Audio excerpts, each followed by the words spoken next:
कालिशाय नमः सरस्वती नमः शक्ति सांबाय सदा शिवाय नमः। शिव के वैश्यनाथ नामक अवतार का वर्णन। नंदीश्वर बोले, हे तात हे मुनि, अब मैं परमात्मा शिव जी के परम आनंददायक वैश्यनाथ नामक अवतार का वर्णन कर रहा हूँ, आप सुनिए। पूर्व समय में नंदीग्राम में कोई महानंदा नाम से प्रसिद्ध शिव भक्ता महासुंदरी वैश्या रहती थी। वह ऐश्वर्य संपन्न, धनाढ्य, परम कांति युक्त, अनेक प्रकार के रत्नों से युक्त, श्रृंगार रस से परिपूर्ण तथा सब प्रकार की संगीत विद्याओं में कुशल तथा मन को अत्यंत मोहित करने वाली थी। उसके गान से रानियां तथा राजा हर्षित हो जाते थे। वह वैश्य प्रसन्नतापूर्वक पार्वती सहित शंकर की सदा पूजा करती थी और शिव नाम का जप करती थी तथा भस्म और रुद्राक्ष धारण करती थी। शिव का प्रतिदिन पूजन कर वह बड़ी भक्ति के साथ जगदीश्वर की सेवा करती और शिव के उत्तम यश का गान करती हुई नंदीश्वर नृत्य करती थी। वह एक बंदर और मुर्गी को रुद्राक्षों से विभूषित करके ताली बजा बजा कर गायन करती हुई उन्हें नाचाती थी। उन दोनों को नचाती हुई देखकर शिवजी की भक्ति में तत्पर वह वैश्य अपनी सखियों सहित प्रेम पूर्वक उच्च स्वर से हंसती थी। रुद्राक्ष का बाजूबंद एवं कर्णाभूषण पहनी हुई वह उस महानंदा के सामने उसके सिखाने से वानर बालक की तरह नाचता था। शिखा से रुद्राक्ष धारण किया हुआ नृत्य कला में विशारद वह मुर्गा देखने वालों को आनंदित करता हुआ उस वानर के साथ सदा नृत्य किया करता था। इस प्रकार शिव भक्ति पारायण वह वैश्य अत्यंत आदरपूर्वक कौतुकी करती हुई सदा आनंद से रहती थी। हे मुनि सत्तम, इस प्रकार शिव भक्ति करती हुई इस वैश्या का सुखपूर्वक बहुत समय व्यतीत हो गया। एक बार स्वयं भी शुभ स्वरूप शिवजी व्रत धारण किए हुए वैश्य बनकर उसके भाव की परीक्षा करने के लिए उसके घर गए।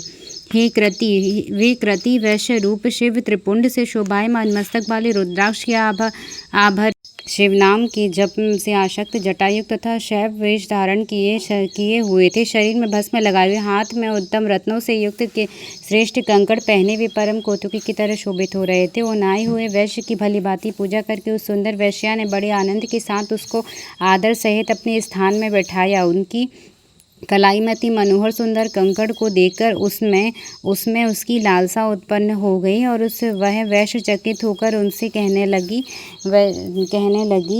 महानंदा बोली, आपके हाथ में स्थित यह महाजड़ित कंकड़ शीघ्र ही मेरे मन को हर्षित कर रहा है। यह तो दिव्य स्त्रियों के योग्य आभूषण है। नंदीश्वर बोले, इस प्रकार नवीन रत्नों से युक्त हाथ के भूषण के प्रति उसे लालसा युक्त देख कर उदार बुद्धि वाले वैश्य ने मुस्कुराकर कहा। वैश्यनाथ बोले, यदि इस रत्न उपम दिव्य कंकड़ में तुम्हारा मन लुभा गया है तो तुम प्रीति से इसको धारण करो, किंतु इसका मूल्य दोगी? वैश्य बोली, हाँ, हम व्यभिचारिणी वैश्याएं हैं, पतिव्रताएं नहीं हैं। व्यभिचार ही हमारे कुल का धर्म है, इसमें संशय नहीं। निश्चय ही इस हस्ताभूषण ने मेरे चित्त को आकृष्ट कर लिया है, इसीलिए मैं 3 दिनों तक दिन रात आपकी पत्नी बनकर रहूंगी। वैश्य बोले, हे वीर वल्लभे, बहुत अच्छा। यदि तुम्हारा वचन सत्य है तो मैं रत्न कंकड़ देता हूँ और तुम 3 रात के लिए मेरी पत्नी बन जाओ। हे प्रिय, इस व्यवहार से सूर्य और चंद्रमा साक्षी हैं, यह सत्य है। ऐसा 3 बार कहकर तुम मेरे हृदय का स्पर्श करो। वैश्या बोली, हे प्रभु, 3 दिन तक 3 रात आपकी पत्नी होकर मैं सहधर्म का पालन करूंगी, यह सत्य है, सत्यस्म संदेह नहीं है। नंदीश्वर बोले, उस महानंदा ने 3 बार ऐसा कहकर सूर्य चंद्रमा को साक्षी मानकर अत्यंत प्रसन्नतापूर्वक उसके हृदय का स्पर्श किया। तभी वैश्य उसे रत्नजड़ित कंकड़ देकर पुनः उसके हाथ में रत्नमय शिवलिंग देकर यह कहने लगे। वैश्यनाथ बोले, हे कांते, यह रत्नजड़ित शिवलिंग मुझे प्राणों से भी अधिक प्रिय है, तुम इसकी रक्षा करना और यत्नपूर्वक इसे छिपाकर रखना। नंदीश्वर बोले, उस वैश्य ने ऐसा ही होगा। इस प्रकार कहकर रत्न जड़ित लिंग लेकर उसे नाट्यशाला के मध्य में रखकर घर में प्रवेश किया। तब वह वैश्य उस विट धर्मी विलासी वैश्य के साथ रात्रि में कोमल गद्दों से शोभायमान पलंग पर सुखपूर्वक सो गई। हे मुनि, तब मध्य रात्रि के समय उस वैश्यपति की इच्छा से नृत्य मंडप के मध्य अकस्मात एक ध्वनि होने लगी। हे तात, उसी समय तेज पवन की सहायता की अग्नि से अत्यंत प्रज्वलित होकर वह उस नाट्यशाला को चारों ओर से आवृत कर लिया। मंडप के प्रज्वलित होने पर उस वैश्या ने सहसा व्याकुलता से उठकर बंदर को बंधन मुक्त कर दिया। बंधन से मुक्त हुआ वह बंदर उस मुर्गे के साथ बहुत से अग्नि कणों को हटाकर करके भूभय से दूर भाग गया। खंभे के साथ जलकर खंड हो गए। उस लिंग को देखकर वह वैश्य तथा वैश्या दोनों ही महादुखी हो। उस वैश्यपति ने प्राणों के समान शिवलिंग को जला हुआ देखकर उस वैश्य के चित्त के स्थित भाव को जानने की जानने के लिए मरने का विचार किया। अनेक लीलाएं करने वाली, कौतुकवश मनुष्य शरीर धारण करने वाली महेश रूप वैश्यपति ने महादुखी होकर उस दुखित वैश्या से कहा कि अब मैं अग्नि में प्रविष्ट हो जाऊंगा। वैश्यपति बोले, मेरे प्राणों से भी प्रिय शिवलिंग के जलकर खंडित हो जाने पर मैं जीने की इच्छा नहीं करता। यह सत्य है, सत्य कहता हूँ, इसमें संशय नहीं है। बद्री, तुम अपने श्रेष्ठ सेवकों से बहुत शीघ्र चिता बनवाओ, मैं शिव में मन लगाकर अग्नि में प्रवेश करूंगा। हे भद्र, यदि ब्रह्मा, इंद्र, विष्णु आदि भी आकर मुझे रोकेंगे तो भी मैं इस समय मैं अग्नि में प्रवेश करूंगा और मेरे प्राणों को त्याग दूंगा। नंदीश्वर बोले, हे मुने, उनका ऐसा दृढ़ संकल्प जानकर वह अत्यंत दुखित हुई और उसने अपने सेवकों को अपने भवन से बाहर चिता बनवाई। तब सुंदर कौतुक करने वाली तथा वैश्य की संगति भाव की परीक्षा करने वाले भी वैश्य रूपधारी धीर शिव जलती हुई अग्नि की परीक्षा करके मनुष्य के देखते देखते अग्नि में प्रवेश कर गए।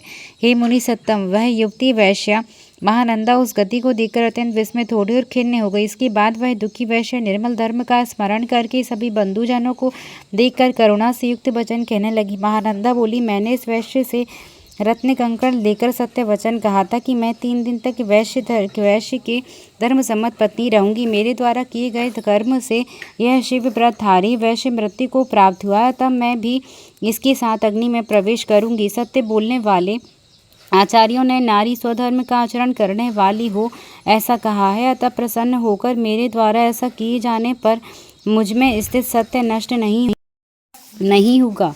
सत्य का आश्रय ही परम धर्म है, सत्य में परम गति होती है, सत्य से ही स्वर्ग और मोक्ष मिलते हैं, अतः सत्य में ही सब कुछ प्रतिष्ठित है। नंदीश्वर बोले, इस प्रकार दृढ़ संकल्प वाली उस नारी ने अपने बंधुजनों द्वारा रोके जाने पर भी सत्य के लोप के भय से प्राणों को त्याग देने का निश्चय किया और श्रेष्ठ ब्राह्मणों को अपनी संपत्ति देकर सदाशिव का ध्यान कर उस अग्नि की 3 बार परिक्रमा करके वह उसमें प्रवेश करने को उद्यत हुई।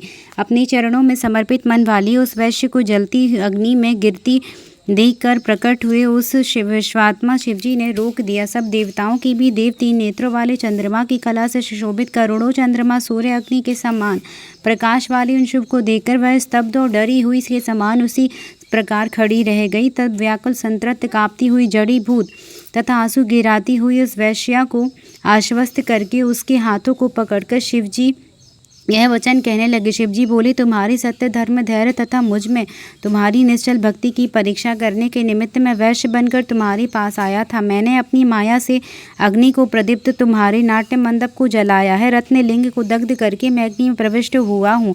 तुम सत्य का अनुस्मरण करके मेरे साथ अग्नि में प्रविष्ट होने लगे, तब मैं तुम्हें देवताओं के लिए भी दुर्लभ भोगों का प्रदान करूँगा। हे श्रेणी, तुम जो चाहती हो उसी मैं तुम्हें देता हूँ। मैं तुम्हारी भक्ति से प्रसन्न हूँ, तुम्हारे लिए कुछ भी अदय नहीं है।